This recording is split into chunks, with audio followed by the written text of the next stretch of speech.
Sabiendo Jesús que conociendo los pensamientos de ellos, les dijo: todo reino dividido contra sí mismo es asolado, y toda ciudad o casa dividida contra sí misma no permanecerá. Y si Satanás echa fuera a Satanás, contra sí mismo está dividido.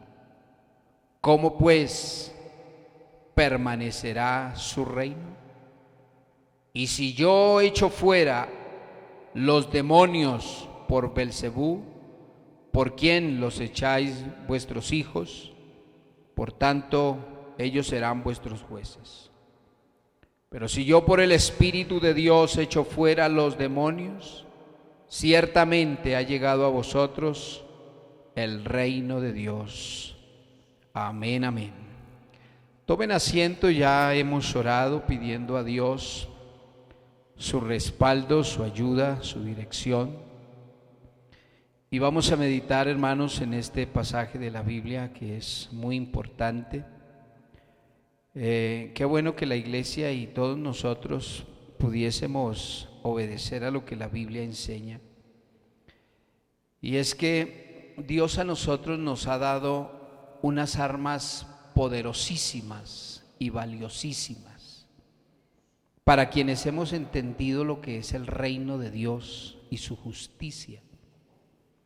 Porque cuando uno no entiende a qué se enfrenta, pues uno igual no se prepara para nada, no se prepara para la batalla, no conoce la estrategia que utilizará su enemigo. Pero nosotros no somos una iglesia que hayamos salido a la deriva a un campo de batalla como si no tuviésemos un rey, como si no tuviésemos quien nos orientara, como si nos hubiesen puesto en el desierto sin saber para dónde ir. Por lo menos este no es el Dios de la Biblia. El Dios de la Biblia sí da instrucciones.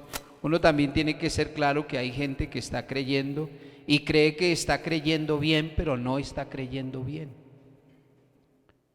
Entonces la gente resulta ayudándole a Dios con cosas que Dios no ha dicho, que Dios no ha hablado. Como aquel que piensa que Dios los guarda, pero que necesitan tener la matica de sábila detrás de la puerta. Creen, pero están creyendo mal. O la herradura del caballo. O visitas a ciertos personajes. Entonces, estamos creyendo, pero estamos creyendo mal. De la misma manera, nosotros tenemos que saber a quién es el que nos enfrentamos. Y por eso el apóstol Pablo dice que nosotros no debemos desconocer las maquinaciones del diablo. Porque uno cree que el diablo está dividido. Y uno cree que el diablo tiene guerra consigo mismo. Y tenemos que entender que si hay alguien que esté bien estructurado, es el diablo con respecto a sus artimañas y el plan que él tiene. Por eso nosotros encontramos en la Biblia que hay algo que a la presente detiene el misterio de la iniquidad. Y lo que lo detiene es alguien que no le permite a él pronunciarse o manifestarse con toda libertad en el mundo. Es que entre tanto que el Espíritu Santo de Dios esté sobre la tierra, habrá gracia, habrá misericordia, habrá bendición de Dios, porque hay un pueblo que invoca su nombre. Y puede ser que para muchos esto sea absurdo, pero para nosotros es poder de Dios. Cuando la iglesia ora, el diablo retrocede. Porque es que la misma Biblia lo enseña, un endemoniado gadareno con más de 2000 demonios. Y si es una legión más grande, dependiendo el lugar, puede ser 10,000 o 15,000 o 20,000 o 100,000 o lo que quieran creer. Pero los demonios, cuando vieron al Señor Jesús, ellos se atemorizaron y empezaron a dar voces. ¿Por qué has venido a atormentarnos? porque los demonios creen y tiemblan ante la presencia del Señor Jesús. Yo creo que el diablo ha tenido que temblar en muchas ocasiones cuando un siervo de Dios, una mujer de Dios como usted es, ha llegado donde hay cosas raras y extrañas y espíritus de muerte y de maldición, pero se estremece con su presencia, y no es su presencia, es una presencia gloriosa que hay en nuestras vidas. No es la buena espalda, como decimos, cuando usted llega a un determinado puesto y es prosperado. Qué buena espalda tiene el hermano. No, no es la buena espalda, porque entonces estamos creyendo mal. José estaba en Egipto, pero José, dice la Biblia, que Dios lo prosperó. Lo metieron a la cárcel acusado falsamente, pero falsamente en la cárcel Dios lo prosperó. Así hubiera sido acusado falsamente, y llegó a convertirse en uno de los mejores presos, por qué no decir el número uno. El soñador siguió soñando, Dios siguió revelándole sus planes, Dios siguió revelándole sus propósitos. La presencia de Dios siguió manifestándose y lo pusieron a administrar grandes cantidades. Empezó por lo poco y Dios terminó poniéndolo en lo mucho, y lo bendijo de una manera poderosa y lo prosperó. Pero ¿quién prosperó su camino? ¿Su habilidad? ¿Su capacidad? Si salió siendo como esclavo y terminó estando en la cárcel, y de la cárcel llegó a la corte del rey, y en la corte del rey lo pusieron a que él interpretara los sueños del faraón, y el Señor le da la sabiduría y la gracia para interpretar. Así de que no le llamemos a eso suerte, es la bendición de Dios. No menospreciemos lo que tenemos, pero tampoco menospreciemos las artimañas del diablo y del mal, porque a veces uno cree que se está enfrentando a un juguete y el diablo no está jugando a ser diablo. El diablo es diablo, y el diablo peca desde el principio y es padre de mentira, y se inventa lo que sea para destruir. Y los creyentes, discúlpenme la palabra, a veces somos ingenuos, porque no le pedimos a Dios que nos dé el dote del Espíritu Santo de tal manera que podamos ser más sabios, porque el diablo es astuto. El diablo no es sabio, el diablo es astuto. Pero nosotros contamos con la sabiduría, con la gracia y con la bendición, que es un don del Espíritu Santo dado a nuestras vidas. No sé si el Señor sea glorificado esta noche por lo que Él ha hecho y por lo que nos ha dado y por lo que nos ha otorgado. Qué bueno que nosotros honremos lo que Dios nos da y no miremos el jardín del vecino como si el jardín del vecino fuera mejor que el de nosotros, porque a veces nos pasa eso. Es que el impío es sumamente enaltecido, y yo veo a ese impío próspero, y ve a Dios como bendice al impío y mire al impío, pero nunca miramos nuestro jardín, donde Dios nos ha dado la bendición, donde gozamos de los favores de Dios. Usted le ha pedido a Dios por un carro y Dios se lo concede tal como usted se lo ha pedido, pero ahora ve al vecino montado en otro y no hace sino mirarle el carro al vecino como si lo que el vecino tiene es mejor que lo suyo. Así nos pasa con la relación con Dios. Nos parece que lo mejor que tenían los antiguos, Daniel, José, Abraham, etcétera, era mejor que lo que tenemos nosotros. Y ellos vivieron su momento, su época, ellos vivieron en su cultura. Dios los usó conforme a las riquezas de su gracia, porque gracia siempre ha habido, y Dios los usó extraordinariamente. Pero usted no puede mirar aquellos tiempos como si aquellos tiempos nunca regresaran a nuestra vida, cuando nosotros tenemos el mismo eterno Dios, el mismo que llamó a un hombre del común y del corriente, con características quizás menos que las que nosotros teníamos cuando llegamos al Señor, o quienes han estudiado la vida de Abraham pueden considerar quién era ese personaje. Pero Dios lo absorbió en su gracia, lo absorbió en su misericordia y lo convirtió en uno de esos héroes que la Biblia menciona. Es que ya no se van a escribir dos Biblias. Si se escribieran dos Biblias, tendrían que haber hombres de Dios también registrados en esos libros. ¿O no hay hombres de Dios en este tiempo? ¿O no hay héroes de la fe en este tiempo? Porque por lo menos yo creo que sí hay hombres de fe y mujeres de fe, y todavía sigo creyendo que hay una iglesia y que hay unos amados del Señor, y que hay un pueblo que espera en el Señor y que espera en sus promesas, y que no le importa el problema, la adversidad, la dificultad. Hay gente que sigue esperando en Dios, y no estoy generalizando a todo el pueblo cristiano. Ojalá todos estuvieran en ese alto rango de ser gente de Dios, hombres de fe. Pero aunque no sean todos, sí hay un alto porcentaje de hombres que tienen temor de Dios y que saben que Dios es real y que Dios obra poderosamente, y que no hacen oracioncitas que llegan al techo, sino que hay gente que se quebranta de tal manera que puede sentir la gloria de Dios en su vida y se sienten seguros de que las promesas que están registradas en la Biblia son para nosotros. Por eso estamos hablando de la familia, de lo que la familia necesita y lo que Dios es para la familia.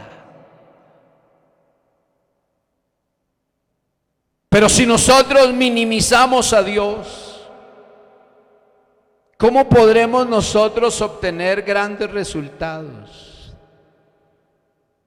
Yo pregunto, hermanos, ¿a qué fue llamada la familia en el plan de Dios?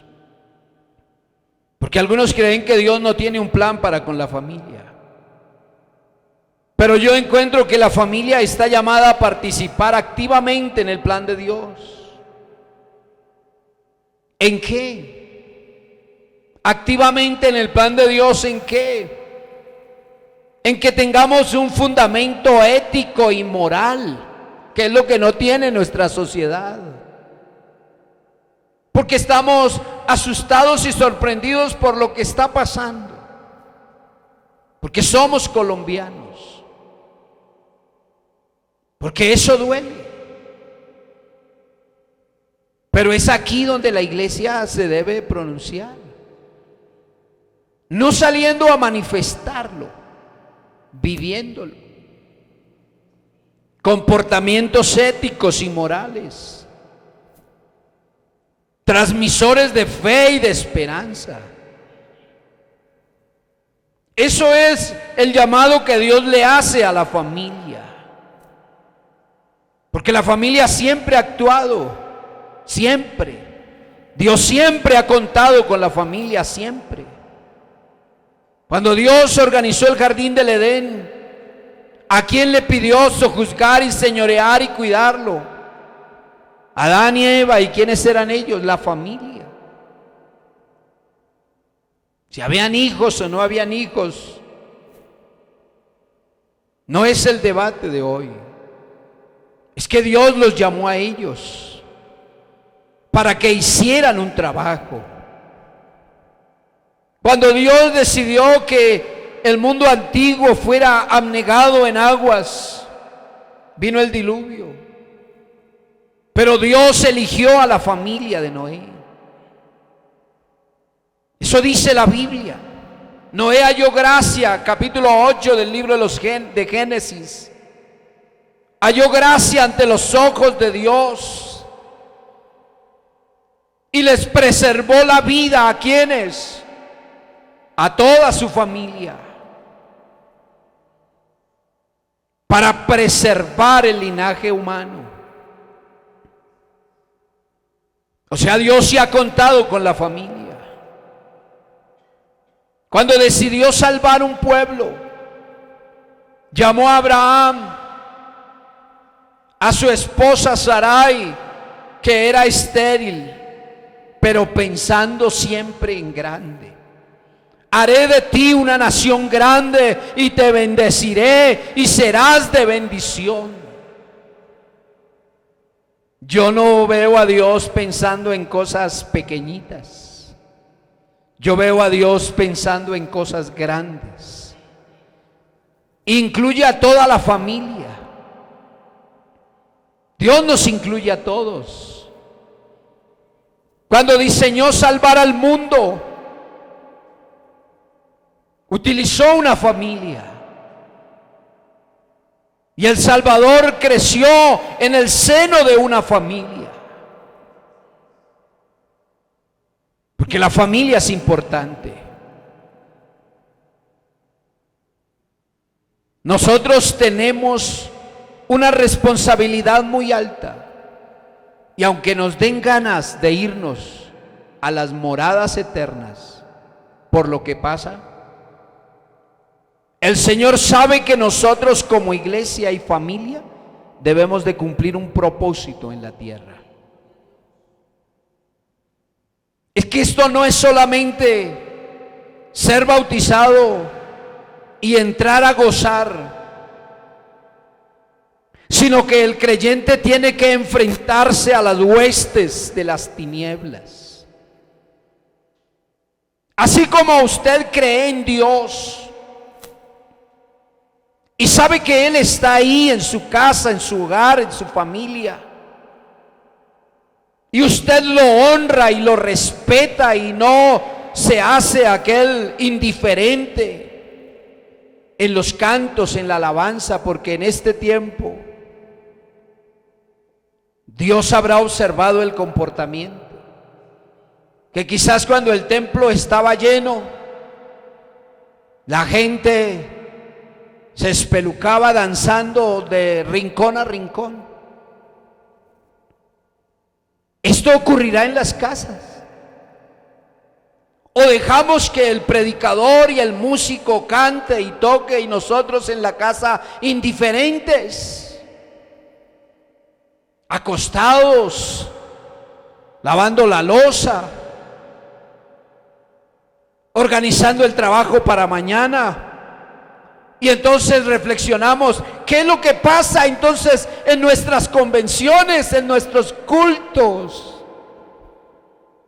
Yo soy un fiel testigo de que cuando ustedes han dirigido la alabanza y cuando Dios nos ha ministrado la palabra, hemos sido sensibles a la voz de Dios y Dios nos ha quebrantado el alma y el corazón. Porque nosotros no nos movemos por las masas. Porque si no tendríamos que reevaluar lo que somos. Tendríamos que reevaluarlo. Tendríamos que reflexionar. Tendríamos que pensar en serio. ¿Qué es lo que nos mueve? Cuando la gente, a veces hay que decirle, intentar, no entre nosotros, sino en otro mundo, porque se pierden de tal modo que hasta de la tarima se quieren caer. Pero en las casas, en estos momentos, es como si Dios se hubiera ido de paseo, y yo dejo que los que están adorando allá en el templo, en la distancia, lo adoren, pero por aquí no está pasando nada. Pero qué bueno que Dios se siga moviendo en medio de nuestras vidas y podamos saber qué es lo que somos.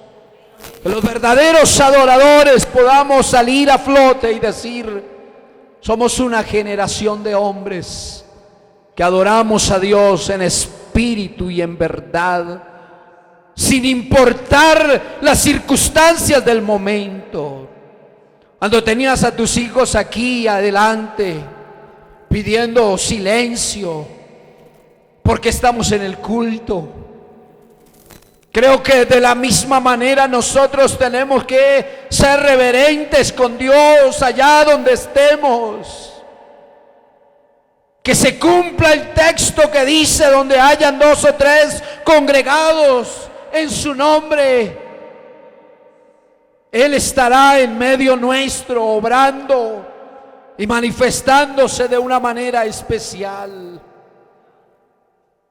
Alabanzas al nombre de Jesús. Alabanzas al nombre de Jesús. La familia es muy importante. La familia es muy importante para Dios. Pero Dios debe ser muy importante para nosotros también. Y por eso debemos prestarle atención a las cosas que hemos oído. No hay sea que nos deslicemos. ¿Qué es lo que daña nuestra relación? Porque a veces nosotros centramos nuestra atención en cosas muy lejanas. Yo ya no soy un borracho.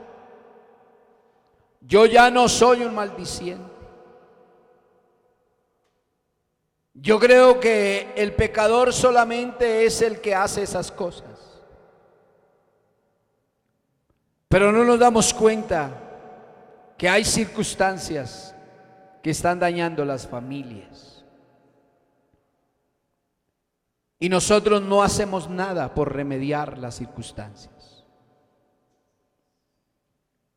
Simplemente nos acomodamos a lo que está pasando. Y yo pregunto, ¿es normal que hayan conflictos en las familias? Es normal. Es normal.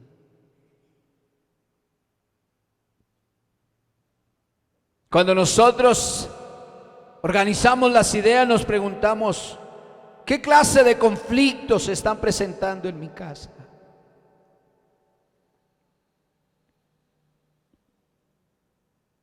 ¿Qué clase de conflictos están dañando mi relación? Estamos haciendo un test, unas preguntas.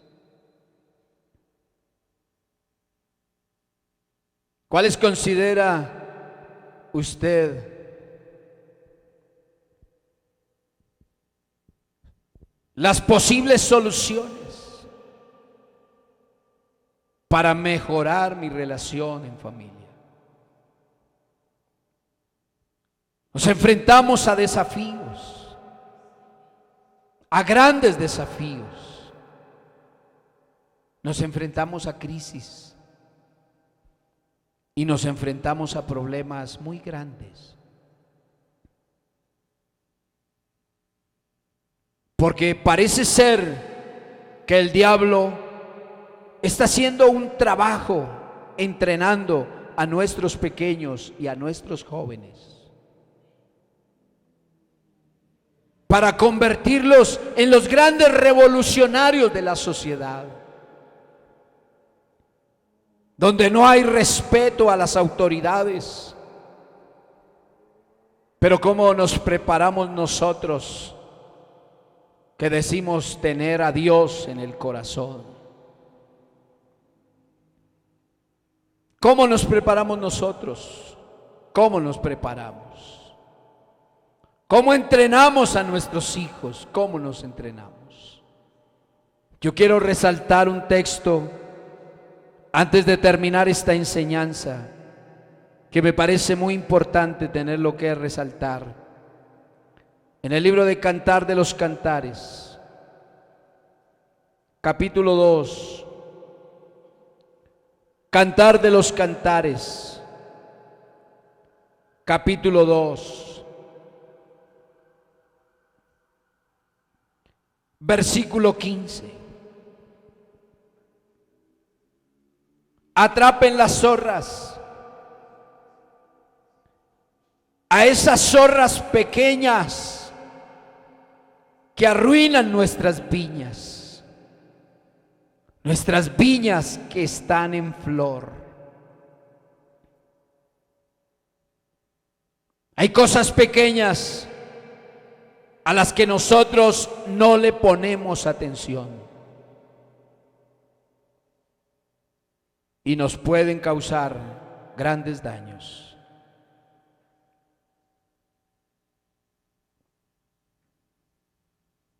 Y como lo dije hace un momento, no son grandes pecados. No es el adulterio.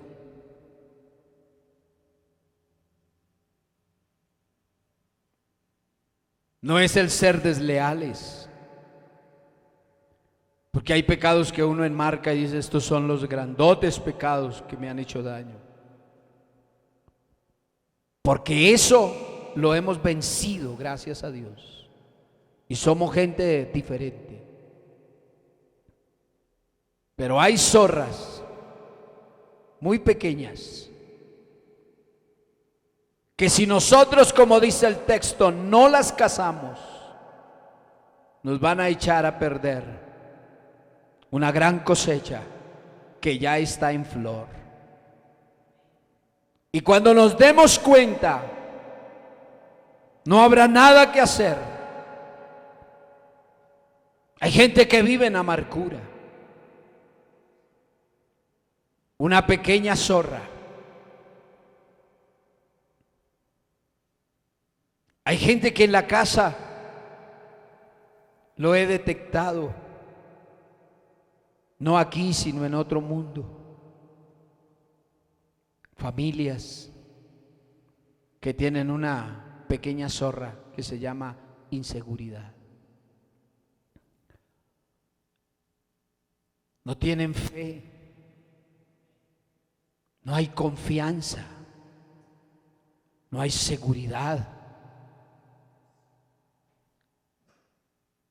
He detectado una zorra muy pequeña que se llama la falta de visión.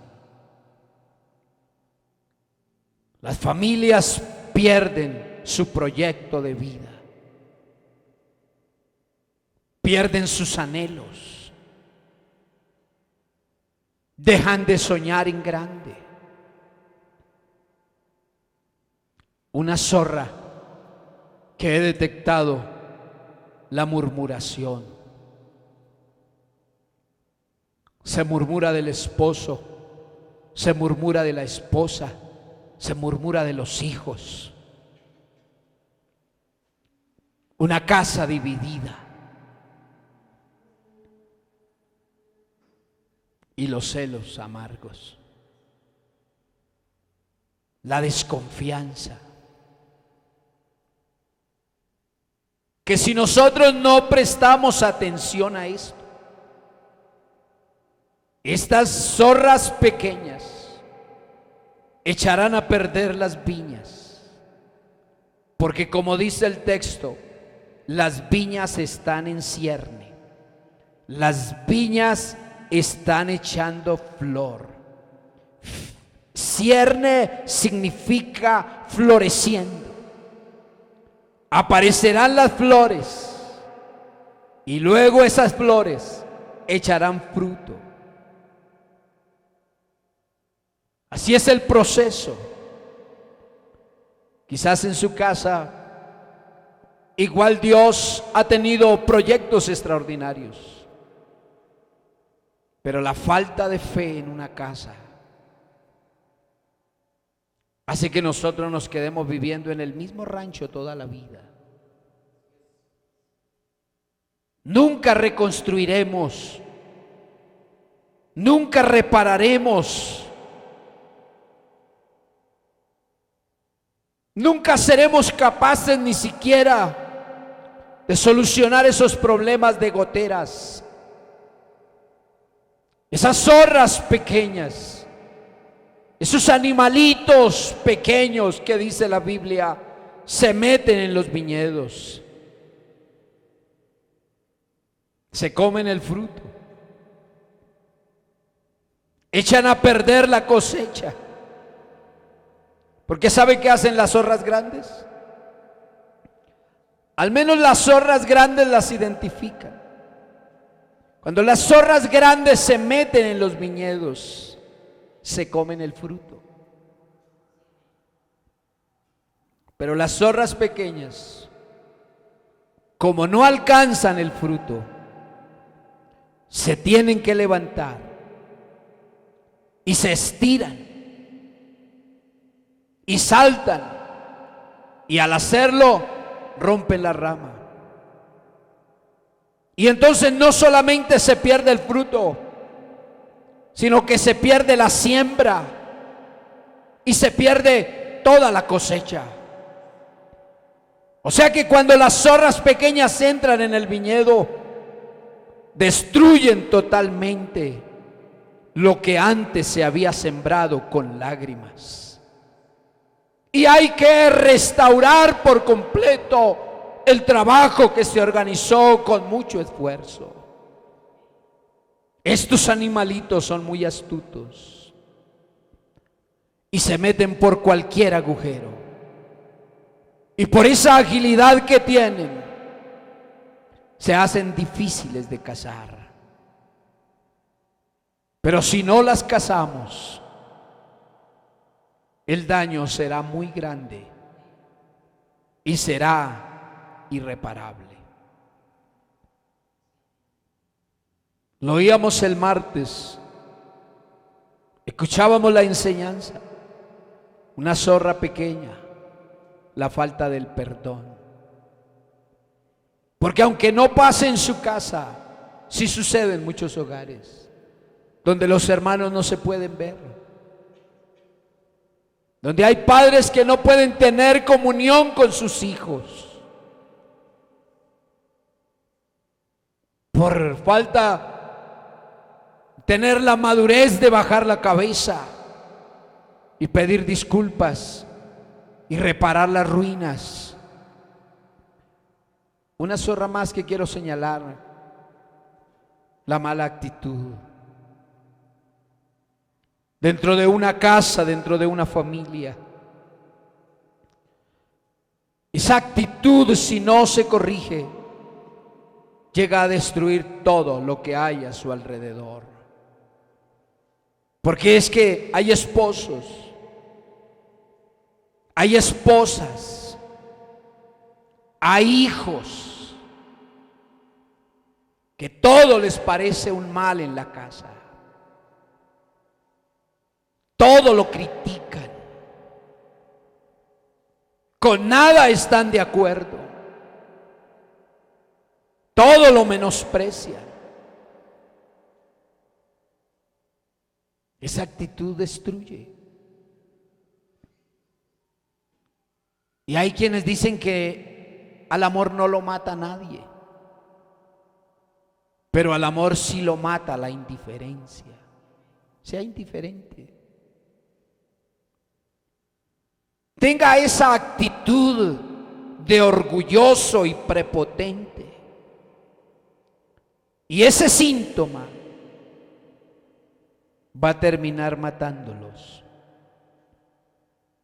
y matando una cosecha poderosa que Dios tiene establecida para nuestras casas y nuestros hogares. Dios puede significar mucho para nosotros. Y la iglesia aquí en esta tierra no fue llamada a ser la pobrecita. Porque a veces uno cree eso. Pero entonces, ¿para qué son los pies de sierva? Los pies de sierva fue para que pudieran estar en la roca y mantenerse en lugares empinados y en lugares altos. Pero si nosotros como familia no logramos avanzar, no culpemos a Dios de las cosas que suceden a nuestro alrededor.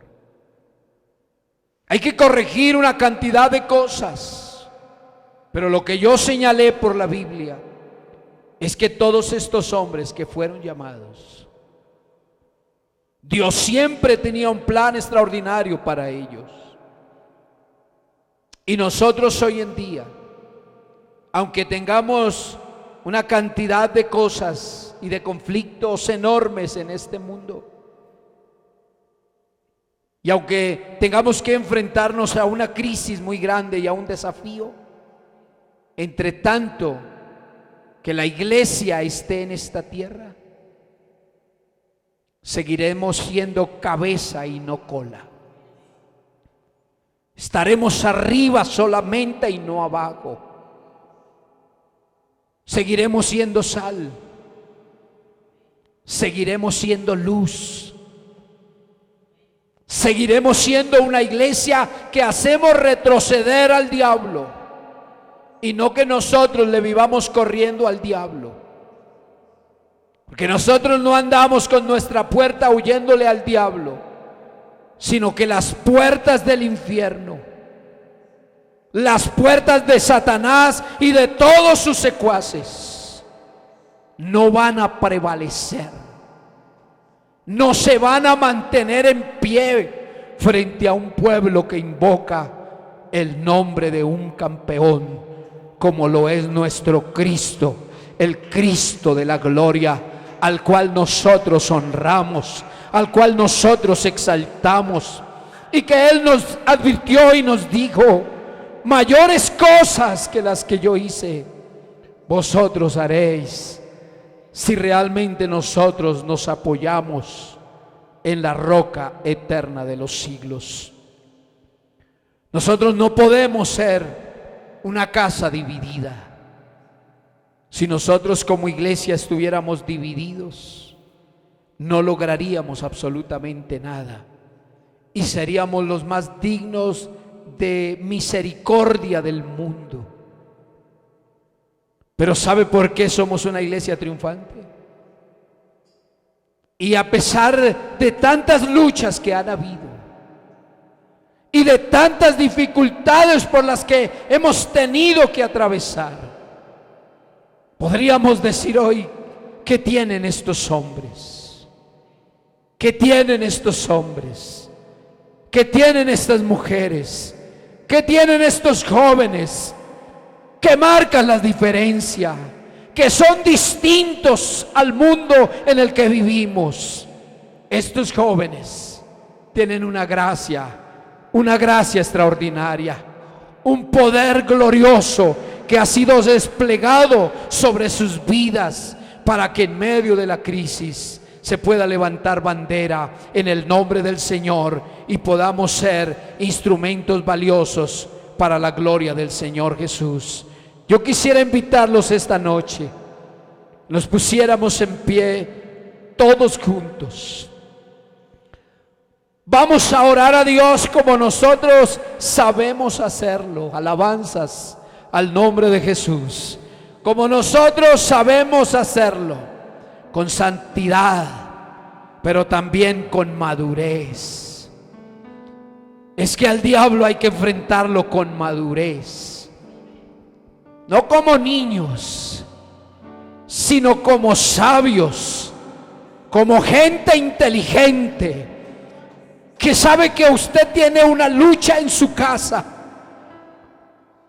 que se han levantado ideologías extrañas, que el diablo ha introducido en la mente y en el corazón de un hombre o de una mujer.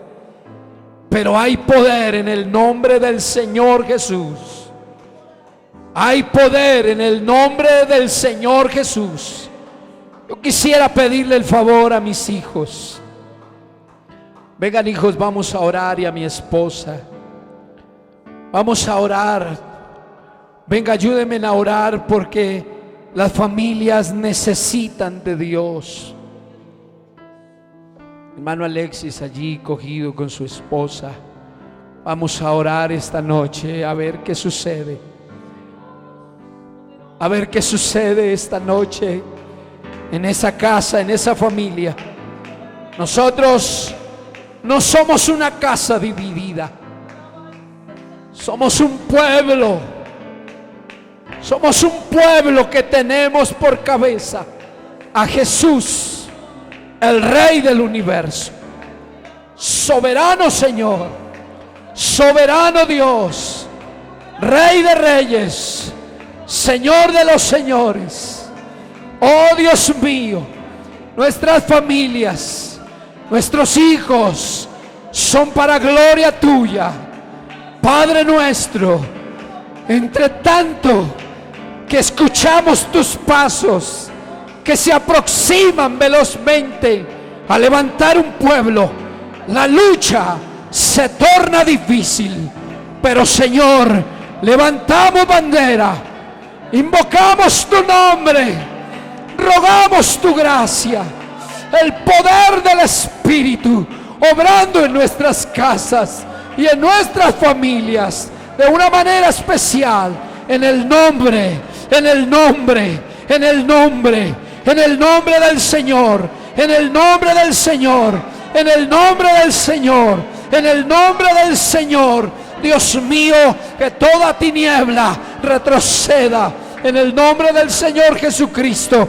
Que los hijos de nuestros hermanos creyentes sean para gloria tuya. Que las hijas de nuestros hermanos sean para gloria tuya. En el nombre del Señor Jesús.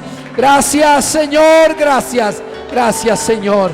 Gracias, Jesús, gracias por tu obra poderosa.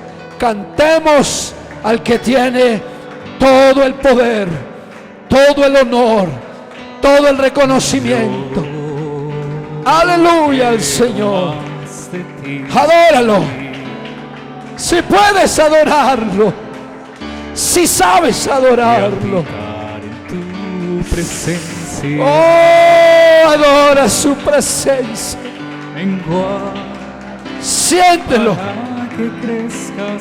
Siéntelo, siéntelo, siéntelo. No hay diablo que se levante. No hay diablo que se levante. No hay diablo que se levante. Si hay una iglesia que invoca. Mis hijos son para gloria tuya. Tus hijos son para gloria del Señor. Tus hijos son para gloria del Señor. Tus hijos son para Él. Para que crezcas tú. Aleluya. Y cada día sé. Son para